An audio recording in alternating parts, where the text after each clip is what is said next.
আসসালামু আলাইকুম। আজকে দেখাচ্ছি সবার পছন্দের দেশি মুরগির রোস্ট। আমরা প্রথমে ভালো করে ধুয়ে এভাবে লম্বা করে ছুরি দিয়ে কেটে আধা চামচ মরিচের গুঁড়ো, আধা চামচ লবণ দিয়ে আমরা খুব ভালোভাবে মাখিয়ে দুই পাশে আমরা ভেজে এটা উঠিয়ে রাখবো।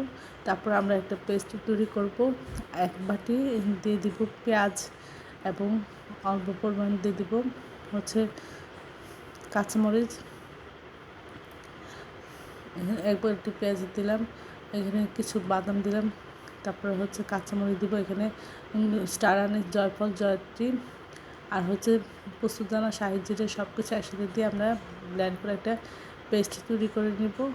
আর এখানে কিছু কাঁচামরিচ দিয়ে দিলাম, দিয়ে একসাথে ব্লেন্ড করে আমরা রেখে দেব। তারপরে আমরা তেলের মধ্যে দিলাম হচ্ছে কিছু পেঁয়াজ দিয়ে সাইড করে রেখেছে। আর এর মধ্যে দিয়ে দিচ্ছি 2 চামচ আদা বাটা, 2 চামচ রসুন বাটা এবং পেস্ট করা বাদাম পেস্ট করাটা দিয়ে দিলাম, দিয়ে আমরা ভেজে নিচ্ছি।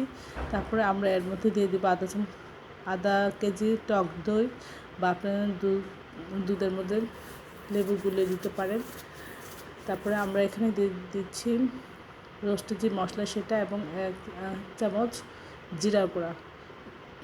সব কিছু খুব ভালো করে কষিয়ে নেব। আমরা এখানে 2-3 চামচ দিয়ে দিচ্ছি টমেটো সস। তারপরে রোস্টের পিসগুলি দিয়ে আমরা খুব ভালো করে কিছুক্ষণ কষিয়ে নিয়ে এর মধ্যে আপনারা কিছু দুধ বা গুঁড়া দুধ গুলিয়ে দিতে পারেন। তারপরে এটা আস্তে আস্তে জাল করে নেবেন। আর এখানে দিয়ে দিলাম হচ্ছে জয়ফল গ্রেট করে আর কিছু কাঁচামরিচ ভালো ফ্লেভারের জন্য। আর এখানে কয়েক চামচ গুঁড়া দুধ দিয়ে এভাবে মিশিয়ে দিচ্ছি।